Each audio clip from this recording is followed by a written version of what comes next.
गुरु जी का खालसा वाहिगुरू जी की फतेह। बहुत धन्यवाद साह जगजीत सिंह जी का ते सिख मिशनरी सोसाइटी साउथ हाल लंडन दे विच जुड़ बैठे सियाने सज्जना का, मेरी भैन का। चंगे विचार होए अज, मैनू चंगा लगा जदों सतगुरु के भै दे विच बैठ के असीं सतगुरु जी की गल करते हाँ तो मेरा विश्वास है सतगुरु जी आप ही साडे कोलों चंगे शब्द चंगी विचार सानू बख्शिश कर दिंदा है। साह जगजीत सिंह ने मेरे लिए 4 सवाल मैनू कहे है, मैं उन्होंने गल करूँगा। बहुत ब्रीफली मैं जी उत्थे विचार तुसीं साउथ हाल च कीती है उहदी गल करनी चाहुंदा है। गल यही स्पष्ट हुंदी है, पंथ ने अपनी पंथ प्रवानत रहत मर्यादा दे विच यह फैसला किया हुआ है कि श्री गुरु ग्रंथ साहब जी की बाणी, दसम पिता जी की बाणी, भाई गुरदास जी की रचना ते भाई नंद लाल जी की रचना तो बगैर होर किसी भी रचना का कीर्तन नहीं हो सकता। जदों असीं कविता ते कच्ची बाणी की गल करते हैं, यह भी एक सवाल से इत्थे मैं जवाब दे देना। सतगुर बाजों होर कच्ची है बाणी, बाणी तां कच्ची सतगुर बाजों होर कच्ची बाणी, कहिंदे कच्चे सुणदे कच्चे कच्ची आख बखानी। दरअसल कच्ची बाणी की गल जिहड़ी है उदों शुरू हुई सी जिस वेले पिरथी चंद ने गुरु अर्जन देव महाराज जी तो आकी हो के अपने पुत्र पासों बाणी रखाउणी शुरू कर दी सी, नानक पद वरत के। उदों सतगुरु ने हदायत कर दी सी कि जिहड़ी सतगुरु जी की बाणी नहीं है, जिहड़ी सतगुरु जी की बाणी है वह धुर तो आई हुई बाणी है। मेरे एक वीर ने बहुत खूबसूरत गल आखी, ये धुर की बाणी है, हों आपू बोल ना जानदा मैं कहया सब हुक्मा जियो। एक तो धुर की बाणी है जिहड़ी अकाल पुरख ने जैसी मैं आवै खसम की बाणी तैसड़ा करी ज्ञान वेला लो दे रूप दे विच सानू बख्शिश की। एक ऐसी बाणी है जिहड़े ऐसी रचना है, बाणी नहीं उसनूं कहा जा सकता, बाणी का अर्थ हुंदा वैसे सिक्ख्या, कुछ ऐसी रचना है जिहड़ी सतगुरु जी की रचना नहीं, पर बहुत सारी ऐसी भी है जिहड़ी सतगुरु के नां दे उत्ते कुछ लोगों ने रची हुई सी, जिहड़ी कि प्रचलित हुई है। अज जदों असीं कच्ची बाणी की गल करते हैं, मेरे एक वीर ने यह गल आखी सी, इत्थे मैं हुण उहदा हवाला दे दियां कि ढोलकी छैणिਆਂ ਦੇ ਨਾਲ ਅਸੀਂ कच्ची बाणी पढ़ी चले जाते हैं। धारना ला के गुरबाणी का कीर्तन करना शायद योग होवे, पर गुरबाणी के नां दे उत्ते अपने कोलों अपनी पोइट्री जां इधरों उधरों जोड़ के तुकां उहदे नाल रला के ये गल करनी, ये सतगुरु जी की वो जिहड़ी बख्शिश की हुई धुर की बाणी है उहदा सरासर निरादर है। बहुत सज्जणा ने 3-4 वारी ये गल का जिक्र आया है कि पंथ प्रवानत रहत मर्यादा नूं फॉलो ना करन दे कारण इन्हां इस तरह हो रहा है। एक सज्जण ने कहा सी कि 1849 तो पिछों ये संत शब्द पैदा हो गया, संत ने पैदा होके अपना डेरा बना लिया, डेरावाद शुरू हो गया। उसे डेरेवाद का वखरापन दूजिਆਂ नालों बनाई रखण दे लई वखरी मर्यादा हो गई।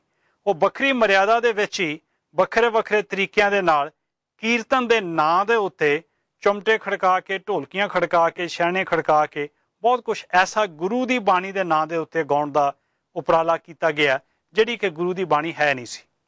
एक सज्जण ने कहा कि इन्ने संत ने जिहड़ा शब्द अज वरतदे है, संत शब्द जिन्हां ने वरतिया, इन्ने लखां लखां लोकां नूं अमृत छकाउण दा दावा भी वो करदे है। जे सचमुच ही उन्हां दीयां फिगर्स जोड़ लईआं जाण ते मैनूं हैरानी हुंदी है कि पंजाब दे विच कोई वसदा ही नहीं नशे करन वास्ते, पंजाब दे विच कोई वसदा ही नहीं रोमां दी बेअदबी करन वास्ते, पंजाब दे विच कोई वसदा ही नहीं नड़ीवार ते कुड़ीमार बनन वास्ते, जदों कि अज पंजाब जिहड़ा है, पंजाब दे विच बहुत गिणती जिहड़ी है अज पतत है, नशिਆਂ ਦਾ शिकार है, नड़ीवार ते कुड़ीमार वर्गी अलामत का शिकार है। फिर इन्हां लोकां दे दावे जिहड़े लखां लोकां नूं अमृत छकाउण दे है वो कित्थे गए फिर? दरअसल एक सज्जण ने इत्थे गल कीती सी कि असीं माया परस्त हो गए, असीं पैसे इकट्ठे करन दे लई जिहड़ी चीज़ लोकां नूं पसंद आउंदी है वो करनी शुरू कर दिंदे आ तां कि लोकी पैसे ज़्यादा देण। बाबा राम राय ने सिर्फ औरंगजेब जिहड़ा उस वेले बहुत बड़ा ताकतवर शहनशाह सी, ਉਹਦਾ असर रसूख बनाई रखण दे लई, ਉਹਦੇ नाल मित्रता बनाई रखण दे लई गुरबाणी ਦਾ एक शब्द बदलिया सी, सतगुरु ने मत्थे नहीं लाया सी। ਤੇ ਇਦੋਂ ਵੱਡੀ ਪ੍ਰਾਪਤੀ ਤੇ ਅਸੀਂ ਨਹੀਂ ਕਰ ਸਕਦੇ ਨਾ ਕਿਸੇ ਰਾਜਨੀਤਿਕ ਦੇ ਨਾਲ ਸਾਂਝ ਬਣਾ ਕੇ ਕਰ ਸਕਦੇ ਹਾਂ, ਨਾ ਕਿਸੇ ਡੇਰੇਦਾਰ ਦੇ ਨਾਲ ਸਾਂਝ ਬਣਾ ਕੇ ਪੈਦਾ ਕਰ ਸਕਦੇ ਹਾਂ ਏਡੀ ਵੱਡੀ ਪ੍ਰਾਪਤੀ। ਤੇ ਜੇ ਸਤਿਗੁਰੂ ਨੇ ਉਹਨਾਂ ਨੂੰ ਨਹੀਂ ਬਖਸ਼ਿਆ ਕਿ ਇਹ ਕੁਝ ਕਰਕੇ ਅਸੀਂ ਇਸ ਤਰ੍ਹਾਂ ਨਹੀਂ ਕਹਿ ਰਹੇ ਹੁੰਦੇ ਕਿ ਸਤਿਗੁਰੂ ਜੀ ਜੋ ਤੁਸੀਂ ਆਖਿਆ ਉਹ ਠੀਕ ਆਖਿਆ, ਪਰ ਅਸੀਂ ਤੁਹਾਡੀ ਗੱਲ ਮੰਨਣੀ ਨਹੀਂ, ਮਰਜ਼ੀ ਅਸੀਂ ਆਪਣੀ ਕਰਨੀ ਹੈ। ਜਦੋਂ ਅਸੀਂ ਆਪਣੀ ਮਰਜ਼ੀ ਕਰਦੇ ਹਾਂ ਫਿਰ ਇਸ ਤਰ੍ਹਾਂ ਨਹੀਂ ਹੁੰਦਾ ਕਿ ਅਸੀਂ ਇਹ ਸਾਬਤ ਕਰਨ ਦਾ ਯਤਨ ਕਰਦੇ ਹਾਂ ਕਿ ਅਸੀਂ ਸਤਿਗੁਰੂ ਤੋਂ ਜ਼ਿਆਦਾ ਸਿਆਣੇ ਹਾਂ। ਮੇਰੇ ਵੀਰ ਨੇ ਗੁਰੂ ਹਰਗੋਬਿੰਦ ਸਾਹਿਬ ਜੀ ਦੇ ਸਮੇਂ ਦੇ ਵਿੱਚ ਇੱਕ ਗੁਰਸਿੱਖ ਦੀ ਗੱਲ ਕੀਤੀ, ਜਿਹਨੇ ਬਹੁਤ ਖੂਬਸੂਰਤ ਪਾਠ ਕਰਕੇ ਸਤਿਗੁਰੂ ਜੀ ਨੂੰ ਸੁਣਾਇਆ। ਸਤਿਗੁਰੂ ਨੇ ਬਖਸ਼ਿਸ਼ਾਂ ਦੇ ਨਾਲ ਉਹਨੂੰ ਨਿਹਾਲ ਕਰ ਦਿੱਤਾ। 10ਵੇਂ ਪਾਤਸ਼ਾਹ ਦੇ ਸਮੇਂ ਪਾਠ ਕਰਦੇ ਹੋਏ ਇੱਕ ਰਾਗੀ ਨੇ, ਇੱਕ ਪਾਠੀ ਨੇ, ਕਰਤੇ ਕੀ ਮਤ ਕਰਤਾ ਜਾਣੇ ਕੇ ਜਾਣੇ ਗੁਰਸੂਰਾ ਦੀ ਬਜਾਏ ਕਹਿ ਜਾਣੇ ਗੁਰਸੂਰਾ ਪੜ੍ਹ ਦਿੱਤਾ। ਕਰਤੇ ਕੀ ਮਿਤ ਕਰਤਾ ਜਾਣੇ ਕਹਿ ਜਾਣੇ ਗੁਰਸੂਰਾ, ਕਿ ਕਰਤੇ ਦੀ ਅਕਾਲ ਪੁਰਖ ਦੀ ਜਿਹੜੀ ਮਿੱਤ ਹੈ ਉਹ ਅਕਾਲ ਪੁਰਖ ਆਪ ਜਾਣਦਾ ਹੈ ਜਾਂ ਸਤਿਗੁਰ ਪੂਰਾ ਜਾਣਦਾ ਹੈ। ਤੇ ਉਹਨੇ ਸ਼ਬਦ ਕਹਿ ਪੜ੍ਹ ਦਿੱਤਾ, ਇੱਕ ਲਾਂ ਦੀ ਬਜਾਏ ਦੁਲਾਵਾਂ ਲਗਾ ਦਿੱਤੀਆਂ। ਉਹਦਾ ਅਰਥ ਇਹ ਬਣ ਗਿਆ, ਕਰਤੇ ਦੀ ਵਿਧ ਕਰਤੇ ਨੂੰ ਤਾਂ ਪਤਾ ਹੈ, ਪਰ ਸਤਿਗੁਰੂ ਨੂੰ ਕੀ ਪਤਾ ਹੈ, ਸਤਿਗੁਰੂ ਕੀ ਜਾਣੇ ਉਹਦੀ ਵਿਧ ਨੂੰ। ਇਹ ਅਰਥ ਬਣਾ ਦਿੱਤੇ। ਤੇ ਸਤਿਗੁਰੂ ਜੀ ਨੇ ਉਸ ਸਿੱਖ ਨੂੰ ਬਹੁਤ ਵੱਡੀ ਤਾੜਨਾ ਕੀਤੀ ਸੀ, ਇਹ ਹਦਾਇਤ ਕੀਤੀ ਸੀ ਕਿ ਪਾਠ ਕਰਨ ਸਮੇਂ ਲਗਾ ਮਾਤਰਾ ਦਾ ਵੀ ਖਿਆਲ ਰੱਖਣਾ ਹੈ। ਅਸੀਂ ਤੇ ਗੱਲ ਗੁਰਬਾਣੀ ਦੇ ਕੀਰਤਨ ਦੇ ਨਾਂ ਦੇ ਉੱਤੇ, ਗੁਰਬਾਣੀ ਦੇ ਕੀਰਤਨ ਦੇ ਵਿੱਚ ਪੂਰੀਆਂ ਪੰਕਤੀਆਂ, ਇੱਕ ਨਹੀਂ ਕਈ ਪੰਕਤੀਆਂ, ਕਈ ਸ਼ਬਦ ਵਾਧੂ ਕਰਨ ਦੀ ਗੱਲ ਕਰਦੇ ਹਾਂ।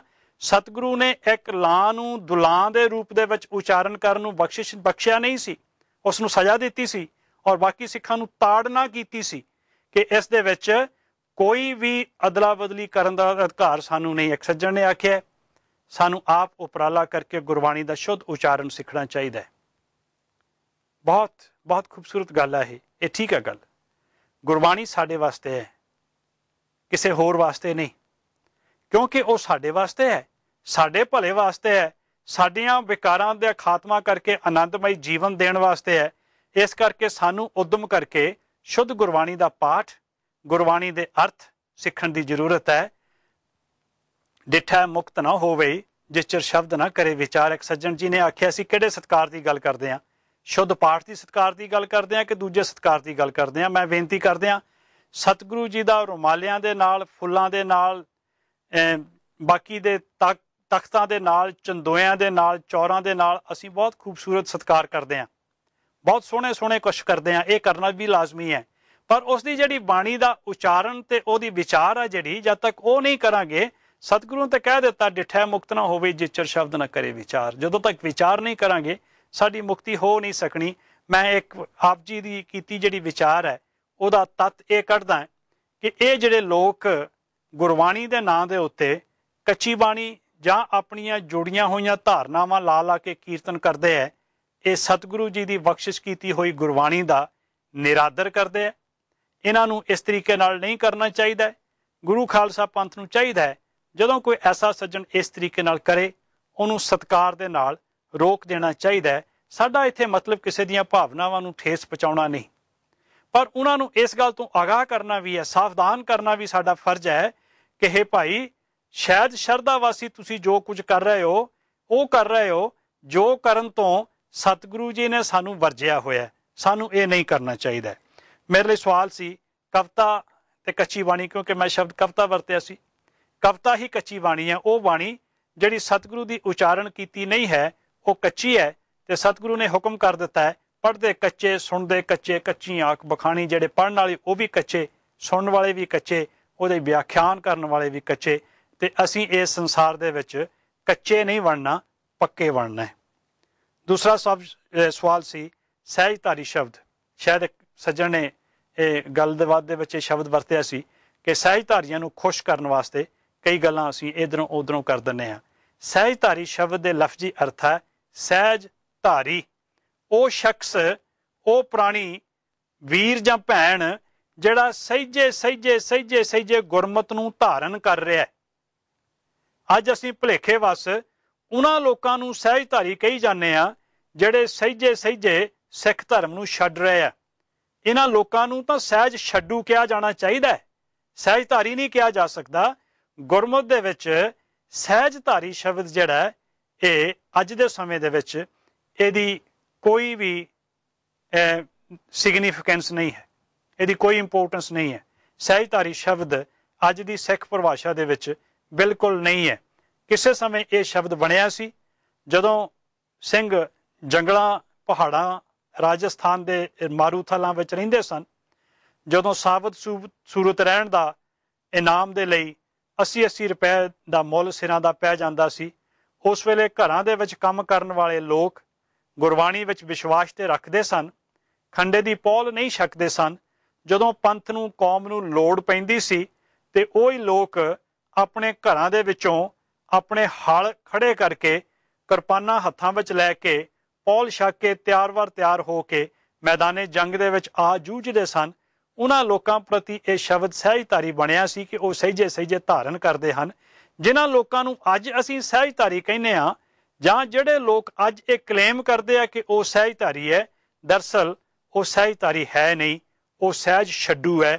ਉਹ ਸਹਿਜੇ ਸਿੱਖ ਸਿਧਾਂਤ ਨੂੰ, ਗੁਰੂ ਖਾਲਸਾ ਪੰਥ ਦੇ ਸਿਧਾਂਤ ਨੂੰ, ਗੁਰੂ ਗ੍ਰੰਥ ਦੇ ਸਿਧਾਂਤ ਨੂੰ ਛੱਡ ਰਹੇ ਹੈ। ਇਸ ਕਰਕੇ ਉਹਨਾਂ ਨੂੰ ਸਹਿਜਧਾਰੀ ਨਹੀਂ ਕਿਹਾ ਜਾ ਸਕਦਾ, ਉਹ ਸਹਿਜਧਾਰੀ ਨਹੀਂ ਹਨ। ਤੇ ਗੁਰੂ ਖਾਲਸਾ ਪੰਥ ਦੀ ਪਰਿਭਾਸ਼ਾ ਦੇ ਵਿੱਚ ਅੱਜ ਸਹਿਜਧਾਰੀ ਕੋਈ ਸ਼ਬਦ ਨਹੀਂ ਹੈ। ਤੀਸਰਾ ਸਵਾਲ ਸੀ ਸੰਤ, ਇਹ ਕਿਉਂ ਪੈਦਾ ਹੋਣੇ ਸ਼ੁਰੂ ਹੋ ਗਏ? ਗੁਰੂ ਸਾਹਿਬ ਨੂੰ ਅਸੀਂ ਸੰਤ ਸਿਪਾਹੀ ਆਖਦੇ ਹਾਂ। ਭਾਈ, ਸੰਤ ਗੁਣਾਂ ਕਰਕੇ ਹੈ।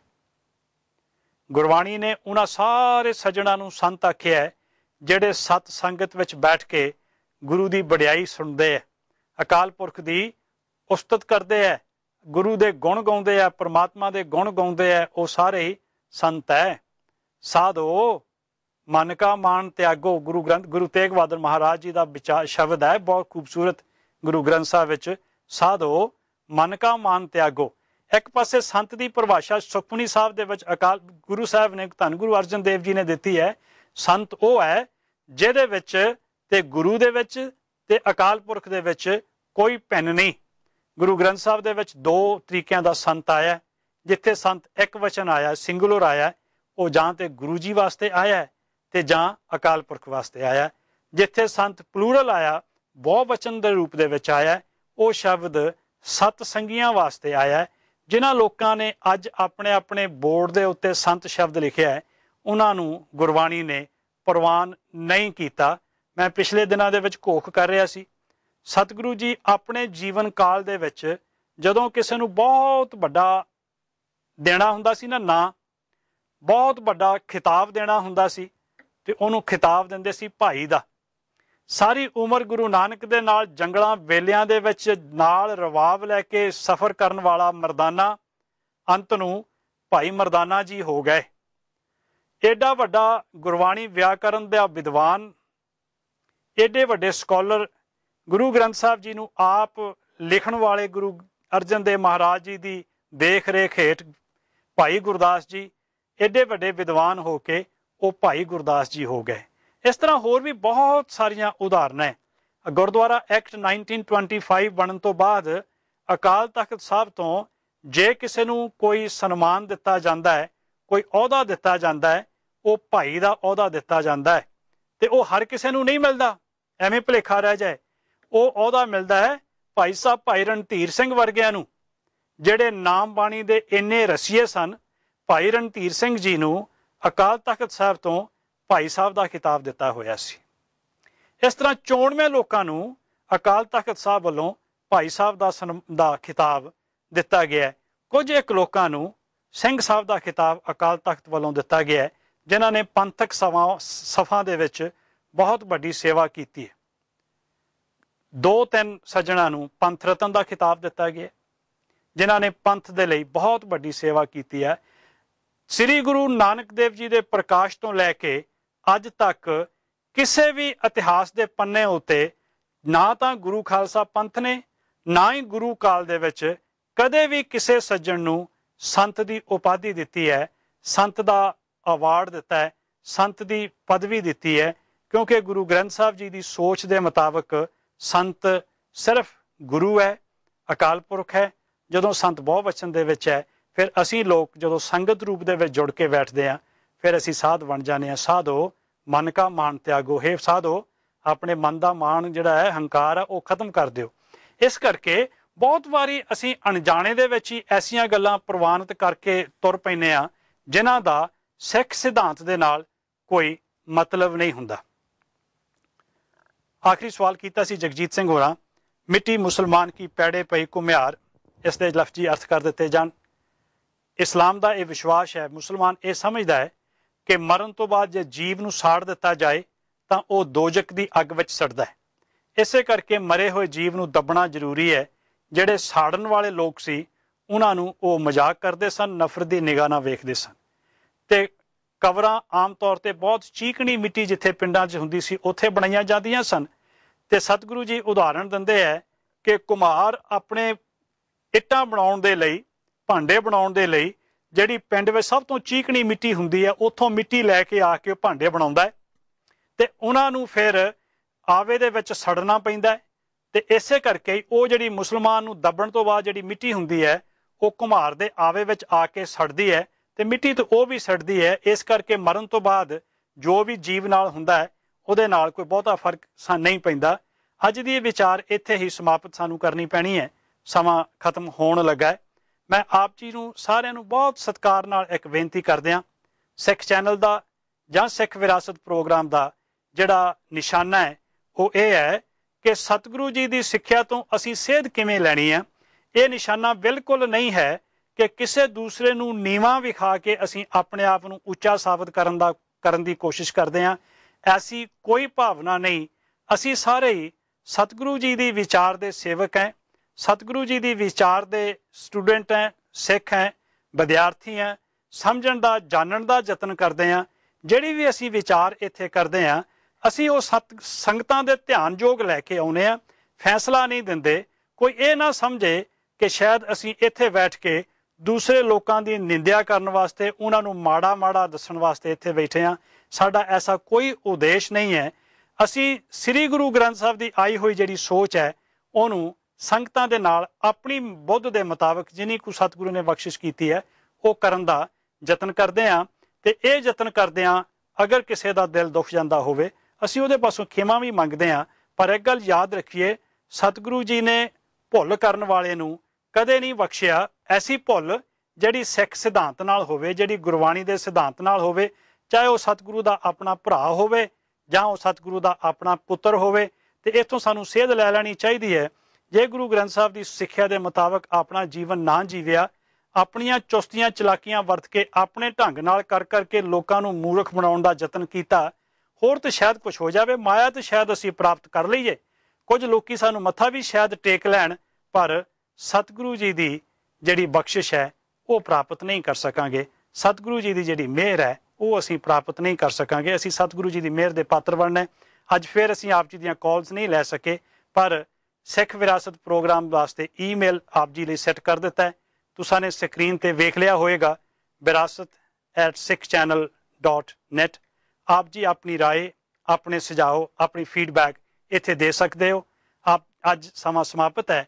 ਸਾਰੀ ਵਿਚਾਰ ਕਰਦੇ ਹਾਂ ਸਾਡੇ ਕੋਲੋਂ ਸਟੂਡੀਓ ਚੋਂ ਲੰਡਨ ਸਿੱਖ ਮਿਸ਼ਨਰੀ ਸੁਸਾਇਟੀ ਦੇ ਲੰਡਨ ਦੇ ਵਿੱਚ ਬੈਠੇ ਹੋਏ ਸੇਵਾਦਾਰਾਂ ਪਾਸੋਂ ਜਿਹੜੀਆਂ ਗਲਤੀਆਂ ਹੋ ਗਈਆਂ ਹੋਣ, ਅਰਦਾਸ ਕਰੋ ਸਤਿਗੁਰੂ ਸਾਨੂੰ ਖਿਮਾ ਕਰੇ। ਆਓ ਫਤਿਹ ਪ੍ਰਵਾਨ ਕਰੋ ਜੀ। ਵਾਹਿਗੁਰੂ ਜੀ ਕਾ ਖਾਲਸਾ, ਵਾਹਿਗੁਰੂ ਜੀ ਕੀ ਫਤਿਹ।